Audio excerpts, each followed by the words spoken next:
Alright, so we're going to be doing a quick chest day today, doing some ring push-ups.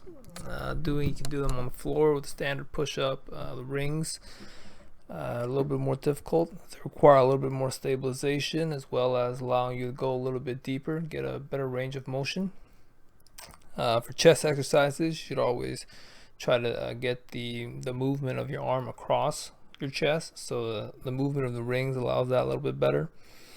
And that turning out of the rings at the top of the motion also makes it a little bit more difficult, but I'm not used to that movement yet, so we'll look to improve that for the future. It's one set done. Second set, it doesn't really take much to stay fit throughout the week or each day. It just takes 20 minutes to find time during your day, and sure you can do that. So second set ends pretty quickly. See, my arms are getting scratched up by the bands there, and then we just finish it up with the third set. Same thing, just try to keep your back straight, try to get a good range of motion. Don't sacrifice range of motion for reps. I mean, ultimately you want a good movement pattern to get the best results from your training. And now moving on to the next one, without weights, which is what I usually did when I had the access to equipment. You got to do a little bit more reps to try and get that progressive overload. Without the access to heavier weights, we have to increase the amount of reps and decrease our rest time. Here, doing the same exercise without the elevation makes it a little bit easier. You can see me bringing the rings across right at the front there. And even when you're doing regular push-ups, important to kind of squeeze that muscle at the top to get the best results from your exercise. Finishing up the third set here, switch to a long sleeve shirt so I'm not scratching on my arms as much.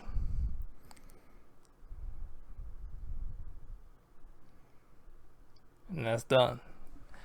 After that, we're coming up doing a resistance band exercise, and here you really see highlighting that across the chest motion that I mentioned, a little bit more distinct, a little bit easier to focus on that with a resistance band.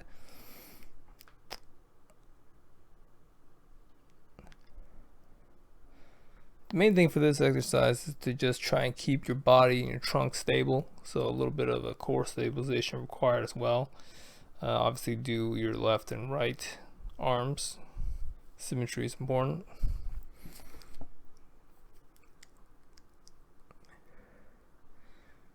And ideally you'd have a full extension at the top, but with the resistance band it's pretty tough to find a balance where you have good resistance throughout the entire motion. So if you go too far out where it's tugging you at the top, then it's impossible to get the full range of motion. So I had to find a middle ground, so that's why I'm kind of doing like almost like a 3/4 half rep, if anything. Looking at it now, I could probably work on the framing of my camera a little better as well, but I was just filming this on my phone, so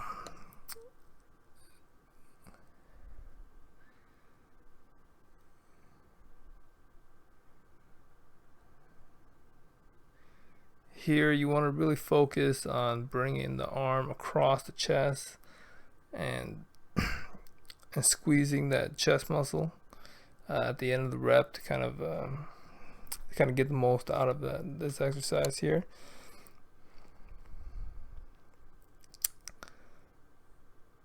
But really, staying fit is one of the best things you could do to improve your day-to-day health and your well-being. So I mean, it doesn't take that much time. Just look at me, just a regular person. working out in the basement, working out with what I can. All right, next exercise. We're going with an extension here. This is kind of a chest exercise, kind of an ab exercise. You see me take a step back there because ideally you want that band in your arm to form a regular 90-degree angle to maximize the torque, the resistance that you have to put up to hold that band there. So after going from a high to low chop motion, here we're just going straight out. It's working out the chest and the core a little bit as it incorporates a rotational movement for your core, which is also important to do more rather than just crunches or sit-ups.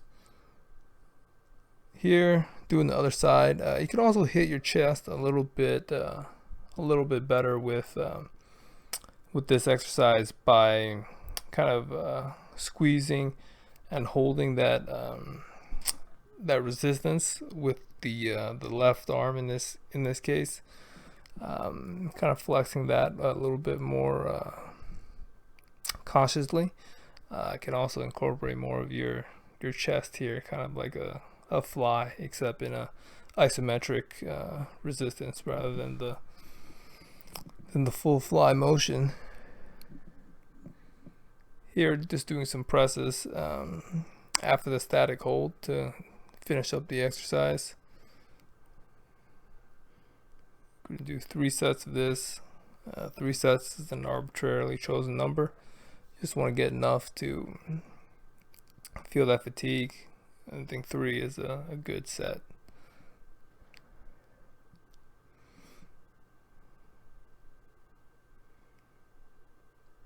And when you're doing this, you really want to make sure that your arms stay straight.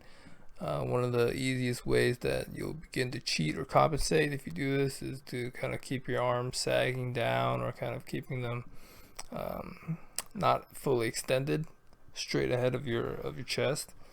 So just keep that in mind and just stop doing it rather than cheat. But right now we're about 7 minutes in after cutting away all the extraneous stuff that's not relevant to the workout. So I mean, it doesn't take that much time to get a workout in. Right, so I mean, it's just a few minutes a day. Important to stay hydrated. Make sure you drinking water throughout your exercise. When I first started working out, this is not something that I really did, and if you don't, it's not really something that's gonna bother you. You might not even notice it, but once I started keeping an eye on it, you definitely need to keep your water levels maintained throughout your workout, just throughout the day, really, for ideal health. Here we're finishing out the exercise with a rotational exercise. Same thing. I mean, you want to keep focus on keeping your body tight. Your arms gonna sag down. You can see a little bit there as I move to the next exercise, but that's mostly a core rotational exercise, as well as a little bit of the chest if you kind of highlight it at the end. There's not really a range of motion, because if you look right here, my arm's kind of locked out, and you're not really bringing it across as much because you got both hands there. But if you make it a conscious effort to use the inside arm, in this case the left arm, to bring that across, and then just use your other arm to assist, then you can hit that a little bit better, rather than just kind of dominating with the outside arm, which makes it a little bit more core focused rather than chest, but that's okay too. Here I'm going to speed this up.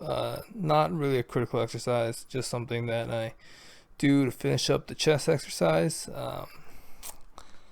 there's three different sections of the chest. Primarily, you got the upper, middle, and lower parts of the pec. So this is just kind of a last exercise to hit the lower portion, but primarily the flat bench movements like the push-up or the bench press, the standard bench press, are going to be all you need really to for a chest workout, if that's all you have.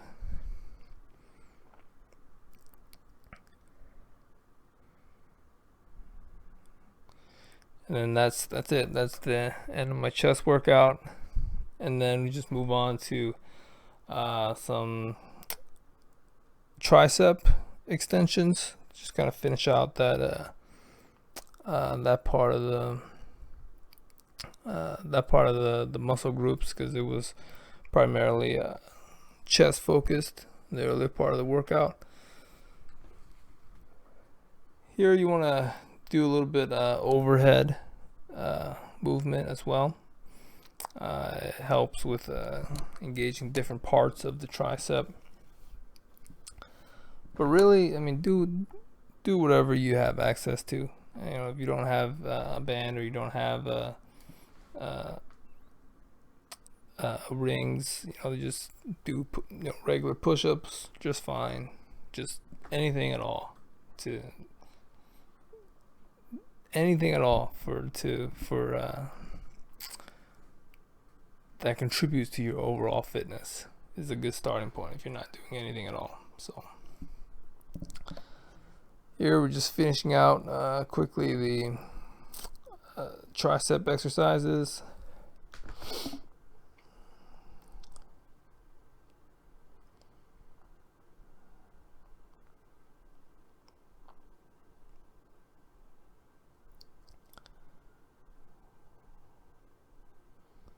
Yeah, but by this time I'm pretty tired, so not doing that many reps, or just going till failure. Not really. I don't really have a rep range here. And then we kind of finish up the chest and tricep. We just finish out the day with core exercise, just kind of an ab pull down. Important thing to note for this exercise is you want to keep your legs straight as much as possible. Don't lean forward or backwards too much. You want to keep the tension in your core, rather than to kind of pulling it down with your arms by leaning back. Then go and then I do some side raises to just kind of finish up the core workout. Before I started recording my workouts, I actually only did this side raise once, rather than incorporate it as kind of like a superset. So, you know, if nothing else, recording these videos has made me do a few more sets of these exercises.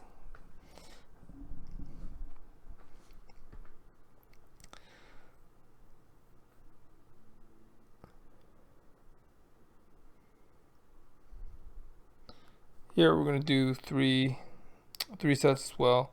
Same thing. I mean, the most important thing is just to keep your form as tight as possible. And by this point in the workout, I'm pretty exhausted, so I'm running through these pretty quick. And I didn't used to do a lot of core exercise, but you know, it only takes a few minutes at the end to tire you out after your workout. So extremely important part of your daily workout. Incorporate something into your core ideally, but you know, if you're not too familiar with what to do or how to do it, then you know, you don't have to do any of these exercises specifically. You know, you can start with something like, you know, just, you know, start with a plank. You know, it's standard, no equipment, do it on the floor. Here we're just finishing out the last set of the side raises. For the side raises, you can, if you have no experience doing these, you can start without the weights, without the socks too. Just slipping across the carpet, I remember. But just keep your form tight and keep your body as straight as possible during the movement. And then here we just finish up last part of the exercise. It's going to be some leg raises, and then that's about it. Plus a little bit of plank just to kind of finish it off. But after cutting out everything that wasn't actively part of the workout, it only takes about 16 minutes, and that's really all it takes. And you know, if you find the time, go for a 10-minute walk. You know, that makes a big difference. It adds up. So I'll keep adding these videos to keep you motivated